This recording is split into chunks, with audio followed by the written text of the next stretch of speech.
Hola, me llamo Pau Marinello y soy artista plástico. Mis obras se han expuesto tanto a nivel nacional como internacional en galerías y museos como el Museo de Arte Moderno de Barcelona, la Galería Alhambra en Beirut y la Wiesback en Austria.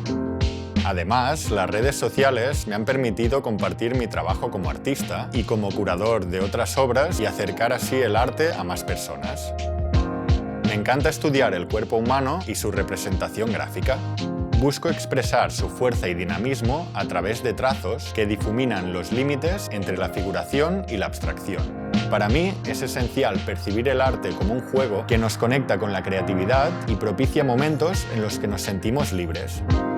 La simplicidad de los materiales me permite perderme en el proceso, conectar con mi interior y traducirlo en imágenes que resaltan la emoción detrás del trazo.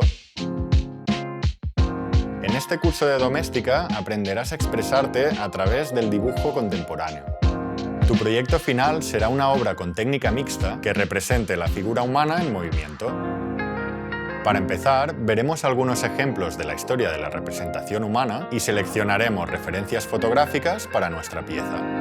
Calentaremos nuestra mano con bocetos y dibujaremos las primeras líneas de nuestra figura. Agregaremos volumen con luces y sombras y exploraremos los valores claros y oscuros del dibujo.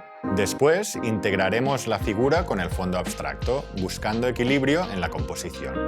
Por último, afinaremos los detalles finales y aprenderemos a conservar nuestro dibujo. Al terminar las lecciones, podrás representar la figura humana en movimiento con líneas y manchas a partir de una referencia fotográfica. Para hacer este curso necesitarás varios materiales de dibujo. Los más importantes son papel, lápices, carboncillo, goma, acrílico y pinceles. Experimenta con las bases del dibujo contemporáneo y encuentra belleza en la abstracción y el movimiento.